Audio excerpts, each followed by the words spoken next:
Howdy, folks, and welcome back to Healthy Humor. I'm your host, Doc MB. Today's episode is a recording from almost a year ago of an interview that I conducted with Dr. Amber Davis. Dr. Davis is an occupational therapist who is currently working as a clinical assistant professor at the University of Oklahoma, or OU, Boomer Sooner, for those listening who are OU fans. Specifically, we sat down to discuss a needs assessment that she did looking at the needs and specifically the needs that are not being met of our caregivers in the state of Oklahoma, and then more specifically than that, the needs of caregivers working with children on the autism spectrum. I hope you enjoy this interview. Okay, good. Cool. Well, I wanted to talk first. One of your areas of focus is specifically working with children on the autism spectrum. And I'd like to know, and I think a lot of other, listeners would like to know how that differs when it comes to OT from working with maybe, let's think students, I guess, who aren't on the autism spectrum, and what the different considerations are that you have to take into account.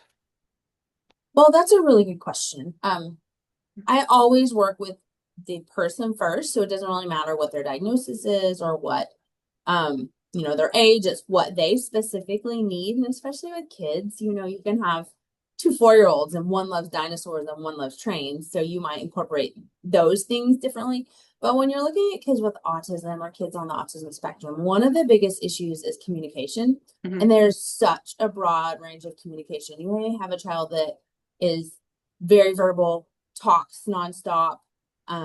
You can follow their train of thought. They can hold a conversation, and they struggle in other areas. And you may have a child that doesn't communicate at all. And it's just really, really different. And you have to address the communication needs. Even though I'm not a speech language pathologist, communication is at the basis of our relationship. And so a lot of times I find myself kind of communicating the way the child communicates, whether it's through touch or a lot of kids, once they feel safe, they might take your hand and put it towards something or towards a toy or show things to you. And I find myself just kind of wanting to fall into the way they communicate to let them know that I value them and I want to communicate with them. And so that's probably the biggest difference. And then the other thing is kids with autism sometimes have really intense sensory needs.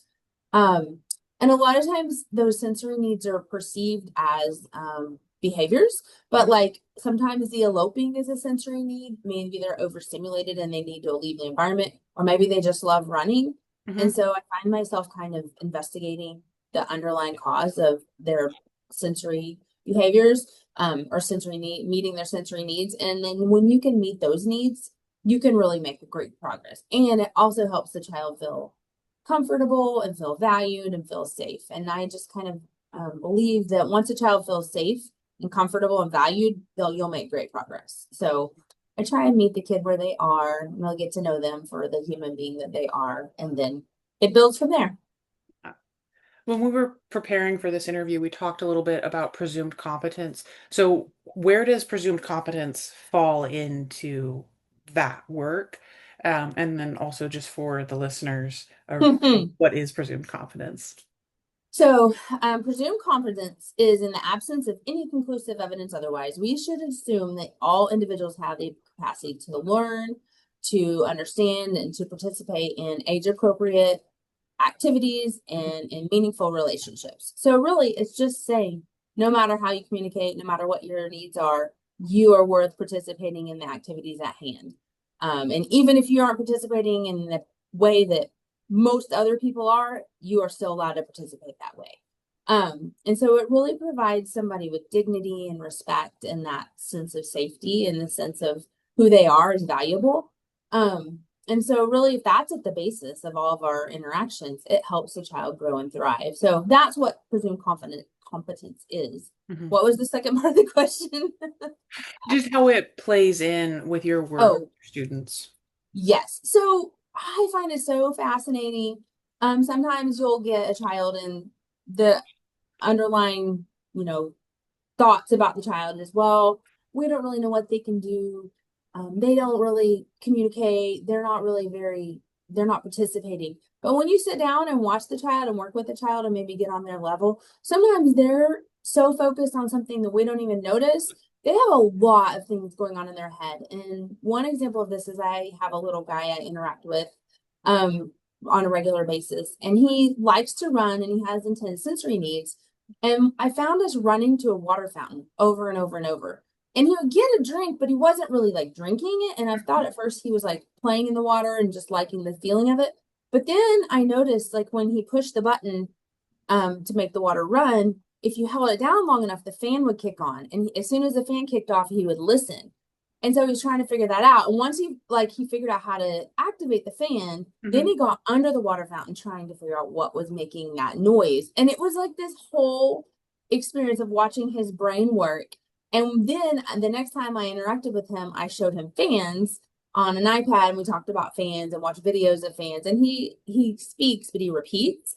And so I went to the water fountain and like pushed the water fountain and made the water pop up and the fan kicked on and I was like, fan. And then I got the iPad out and we watched the fan and he was like, fan. And then really that, like, he wasn't that interested in the water fountain anymore. Yeah. He just wanted So, to know how it worked. yes. So he could have been perceived as like eloping, escaping, avoiding the task, but Hmm. he just wanted to know what that was. And that's a really, really interesting and advanced thing to investigate for a 5-year-old. Like that was Yeah. very, very, and I told his parents later, like, he'll be an engineer. He's going to figure things out. How often do you think you're working with a student and it's that kind of moment where maybe previously an action has been perceived as something like eloping, but really it was they were trying to figure something out or they knew what they were doing, but it was just being perceived so differently. Oh, yeah, that is frequent. I mean, I wouldn't say it's every single time, but kids I work with on a long-term basis, that happens at least once with every child because our brains just work differently and autistic brains work so differently. And sometimes what's going on in their brain is just so at the forefront of their brain and they want to go figure it out or investigate it or experience it. And we don't understand what that is and their communication is different. And so I find that that happens with every child often. And sometimes what starts off as like something they want to learn about becomes a game. Like we have kids that maybe love to be chased. So you figure out, oh, they think it's fun to be chased. And then you can go work on that in the playground where that's actually an appropriate thing, not Yeah. appropriate to work on it maybe in the school cafeteria or in a busy hallway, but you can go work on it outside or in the gym and it's age appropriate. So you can kind of generalize a skill that they're practicing maybe in a not so perfect place to somewhere else where it's more appropriate. Yeah. So you work predominantly in school settings with I these. did before I came Yeah, to OU. Yeah. sorry. Now Before, I'm in a preschool setting. right. So in these school settings, I know you've done some needs assessments. Um, Hmm. and I know that you had a pretty successful one that got responses from at least one response from each county, which for those of us who know about needs assessments, that's really awesome because it's so hard to get that kind of universal response. Um, but when you looked at your results from that, what were the highest needs that you saw with the students themselves and then with the people caring for the students? Well, it was honestly, it was heartbreaking. So we did 3 different tracks: caregiver track, which were people who are caregiving of an autistic individual of any age. Autistic adults could answer for themselves. And then also service providers, which included teachers, counselors, therapists, principals, anybody that really worked with the autistic community. Amongst the autistic adults, the mental health needs were significant. I believe it was, I wrote down my statistics. So let's see, 85% of autistic adults had reported having concerns about their mental health, and 43% stated they had threatened or attempted suicide. That's just the ones that responded, and there was like about 5% that said they did not wish to answer. So that's pushing 50% if you add those people in. But 40% of people threatening or attempting suicide is terrible. And then that was also a big concern amongst caregivers, their child's mental health or their loved one's mental health. Hmm. Um, and we know there's just not enough mental health supports in general. And then when you want to focus even more specifically on people with autism, it's really, really limited. Yeah. Is there an is there something you could say on how mental health is different or is perceived differently for individuals on the spectrum versus those who are not? Yes, I feel like there's a bias against people on the autism spectrum. One thing we run up against all the time at the Oklahoma Autism Network is children who are not able to communicate verbally or have a lower IQ or not given the opportunity to participate in therapeutic activities. A lot of our behavioral health places that do inpatient rehab will not take children if they don't communicate and they don't have an IQ of a certain number. And I do understand, like I understand outwardly why that would be.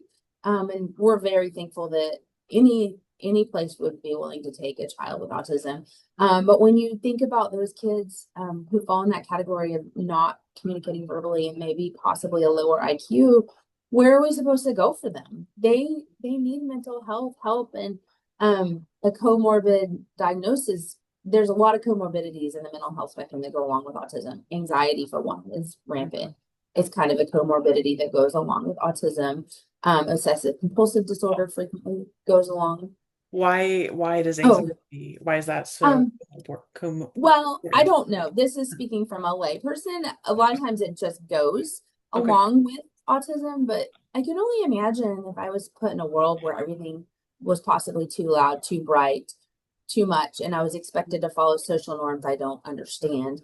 I was expected to do things like make eye contact, and we know from autistic adults reports that that's really hard and sometimes painful.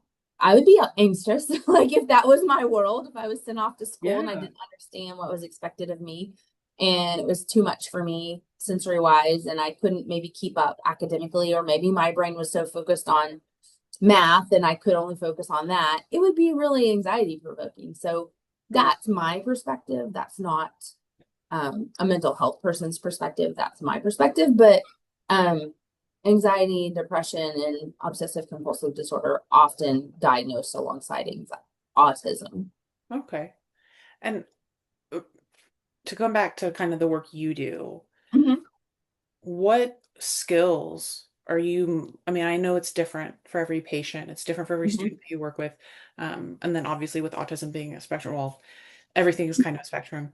But, what are some of the primary skills that you're helping them with, um, Okay. to develop or to cope with their environment? Mhm.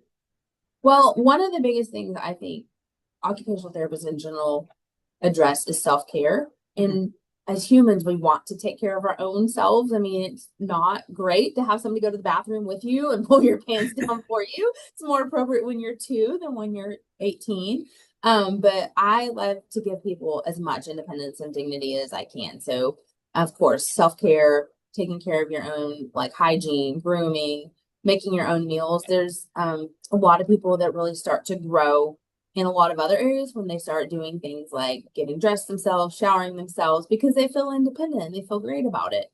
I think me personally, I love to work on sensory needs because our brains get really overwhelmed sometimes with sensory Mhm. input, whether it's noises or sights or all of it together, or it's an unmet sensory need that your brain needs to focus or needs to participate. And I find that fascinating. Is helping people, if you can help people identify what they need and access it themselves, that's a much better long-term plan than me just throwing a fidget at them or throwing a tool at them. We want to give people the information to do what they need to do to help their brains work. So I love doing that. That's one of my favorite things. Yeah. It's easier to, or more beneficial to give them a toolbox that they can Yes. always pull from, and it doesn't have to necessarily be like a physical tool all the time too. Yes. And we get into the habit of like, oh, well, we're going to this room. They always use this fidget, but maybe that's not what they always need. Maybe that's what we always give them. So if we can give them choices, the person choices, sometimes that person will really gravitate towards something different at a different time. So it's really interesting. Yeah. In your experience with the students you work with, but also maybe people you don't work with and their perception of the students that you're engaging with, what are the main stigmas or misconceptions that people have? I would think, to me, the biggest misconception, there's two. Hmm. The behaviors that they see are bad or misbehaviors when really they're probably a behavior that's worked really well for the child to escape something that they find uncomfortable or Hmm. to avoid something they find uncomfortable. So a lot of times those behaviors, and that granted, some of them are very hard behaviors. Sometimes it's, scratching or biting or running, um, or screaming or yelling out. Those are behaviors that, if we look at how they started or the underlying reason behind them, it's usually to avoid something. But they grow over time because they work. And so that's hard. I mean, it's hard to get to the bottom of it, and then it's hard to figure out like what to do instead. And then just because the child doesn't communicate doesn't mean there's not a lot of cognitive things going on. Sometimes we assume, or I run into the assumption that a child can't do something because they don't communicate. But a lot of times the children who don't communicate are still really, really, really intelligent. They just communicate differently and they need different supports in order to express their thoughts and needs. Yeah. And when you say escape, Mhm. we're talking like escaping the overload on their senses, or could it be other things? Possibly. It could Okay. be anything. So in the past, when I worked in a public school, I had a little guy who was really good at math. And he was Hmm. verbal, he could speak, but he couldn't always express what was hard for him. And he could look at any math problem and just tell you the answer. But he was in elementary school and showing your work was a big part of the grade. Hmm. So he would just write down all the answers and be done. And I don't even think he could show the work because his brain just worked in a way that he just knew the math.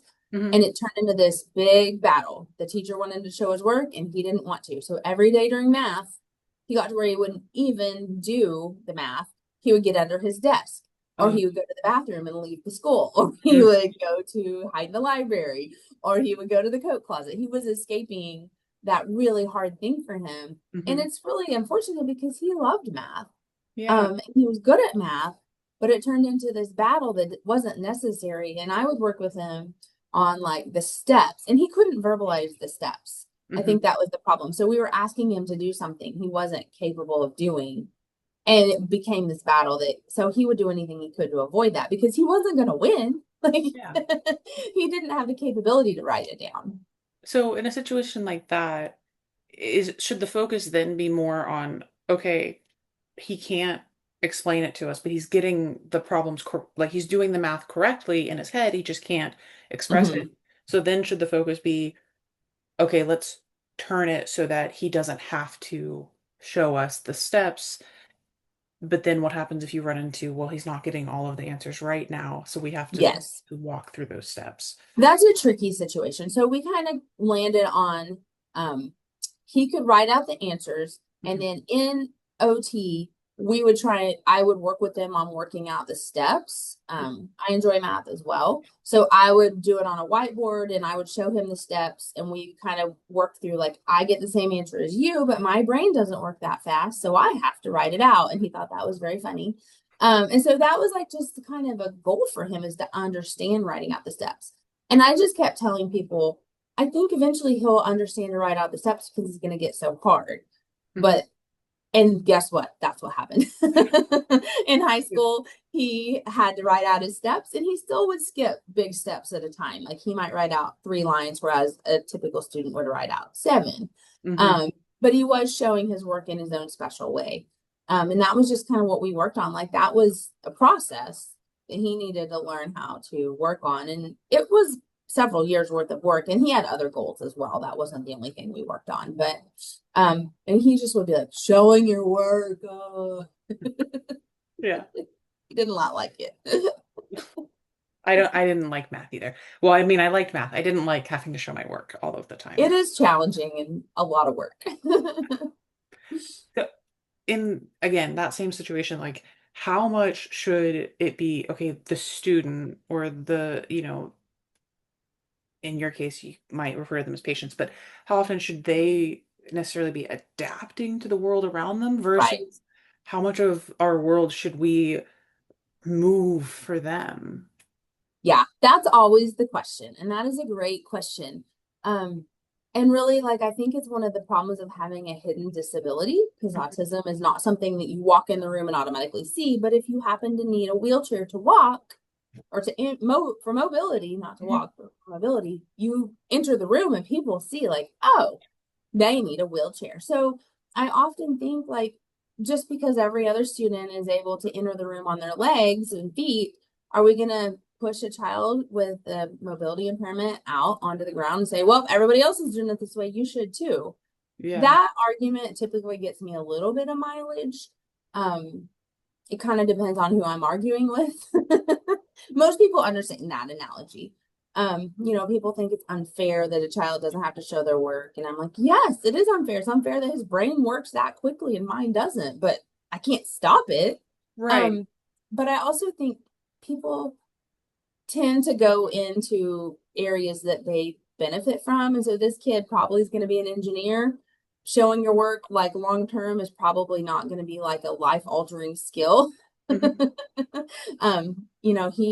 He probably will end up doing something where showing your work is not necessary, or he'll be doing such high level math it's not necessary. And that was my other argument. Like, who cares? If he's passing this math class and he can do it, like, what is our goal? It's for him to be able to do math, not for him to show work and write unnecessarily. So Right. I pull out all sorts of arguments. In a situation like that where the teacher was, really trying to get him to show his work, and that was kind of Mhm. their sticking point. When you were in the schools like that, how much of that did you have to come in and educate the teacher and say, "Hey, you know, the considerations here are different, Yes. um, Yeah. and this is how you know where a line might be, or how to not push it too far, or things like that." Yeah, we would do a lot of that. And that's kind of where your IEP team Mhm. comes in handy because most things have to be a team decision on an IEP. So the teacher's part of the team. Yes, So, real quick, IEPs are independent educational plans, individual in educational needs. individual Yes. And so education. that's for a child who has a disability that affects their ability to learn and participate in school and is provided through the school at no cost to the child or family. And that's where it's a team decision. You Mhm. come through and you determine what accommodations or modifications. And that would be a modification. You might just say, Roger does not need to show his work for math. Mhm. If Roger's getting 10 answers out of 15 correct, he doesn't need to show his work, whatever the modification would be. You just modify the assignment because he doesn't need to do all that writing. That's not something that he needs for learning. And just like you would let a child maybe with a brain injury or some sort of other disability, you might let them use a calculator. It's really the same thing. That's a modification. They can use a calculator. Yeah. For the schools that don't have OTs that either work on site or that can come in regularly or meet with students even virtually, what resources are out there for the educators or the families of those students? I would hope if the IEP team decides the child needs occupational therapy, the school is supposed to provide it. I know in our rural areas that's really tough to find therapists, really tough. There's some rural areas that just there's not anybody, but they should be able maybe to get consultation virtually. Um, a lot of times that's part of what we do at the Oklahoma Autism Network. We can talk to school teams, we can help them think through accommodations and modifications or goals. It could be a team approach. So just because you don't have an OT doesn't mean maybe the special ed teacher isn't making those modifications or accommodations, and maybe providing some of the tools that the child needs. So it doesn't have to be an OT. Mhm. OTs just have specialized knowledge about these sorts of things.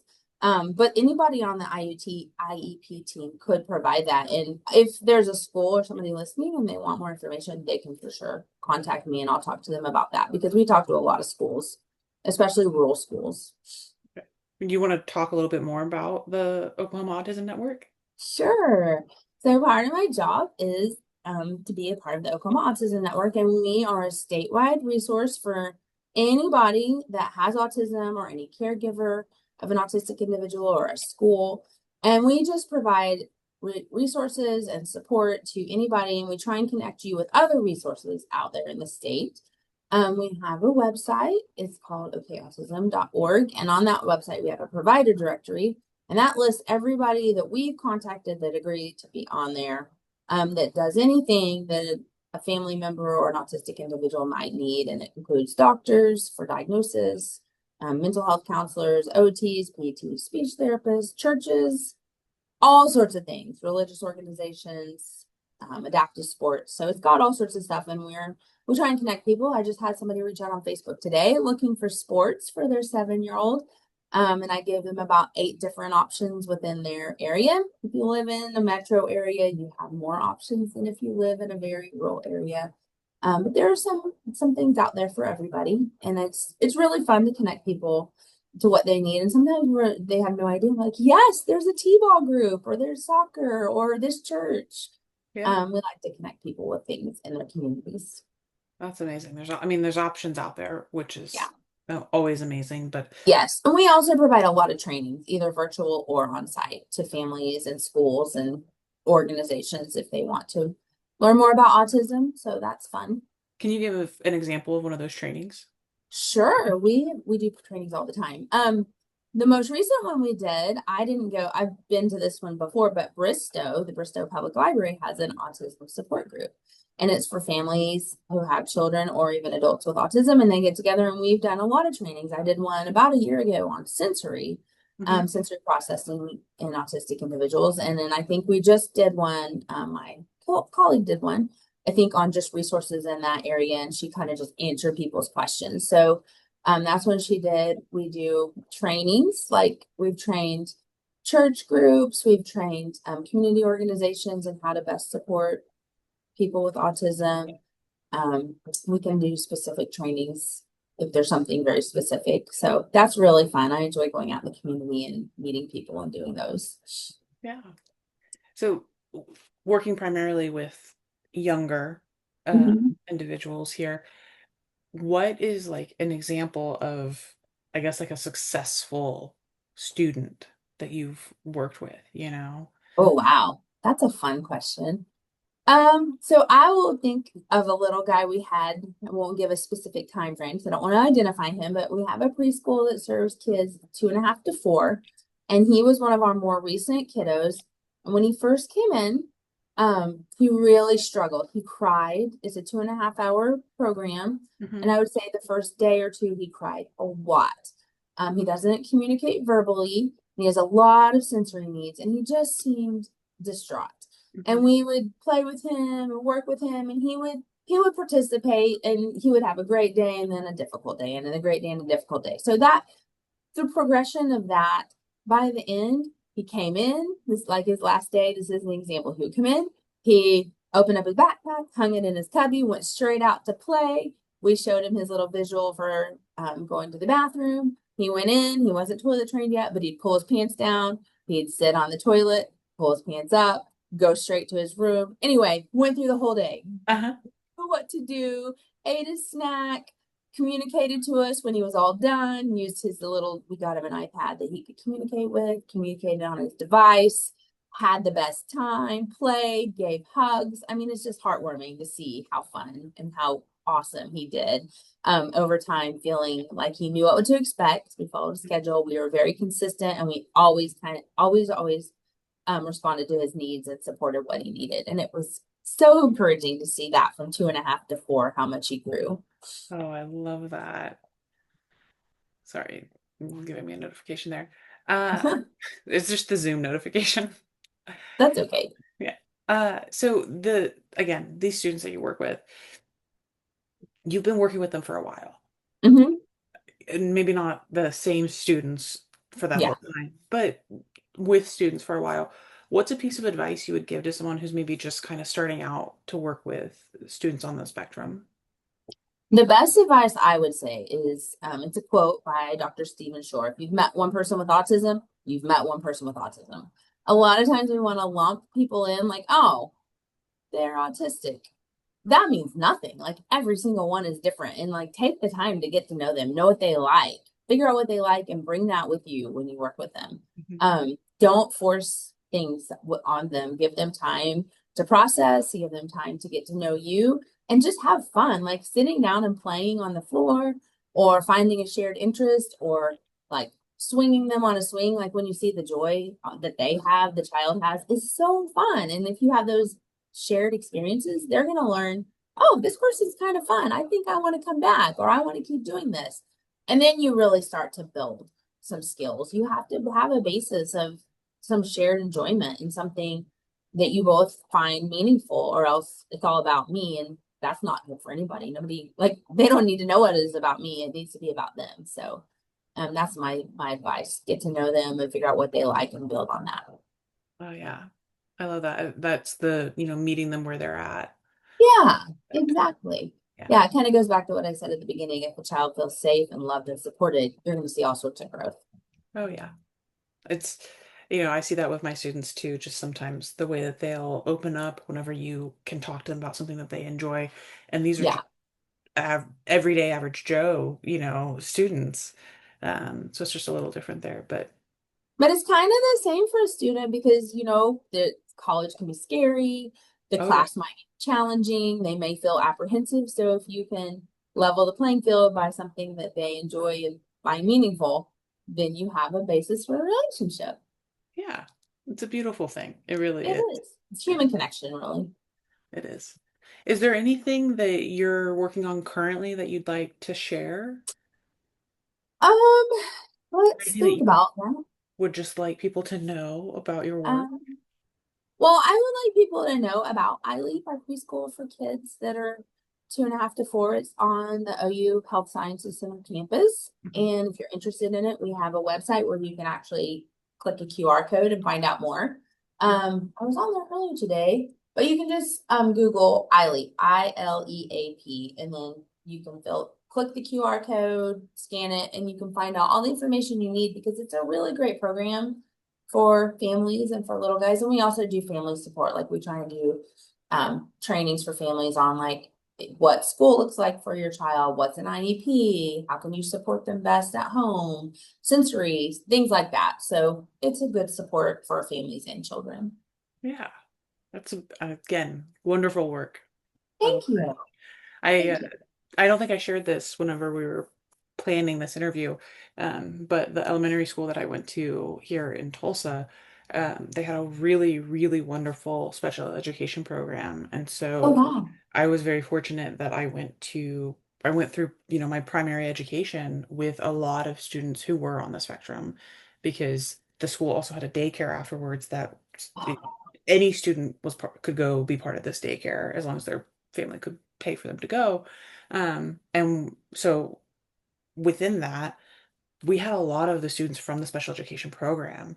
And then like they would do, like the older students would be, like CITs or things like that. And Aw. so there we got to interact a lot. And I think that that's one of the reasons why so many of the people that I went through school with have gone out to become different types of healthcare providers and clinicians.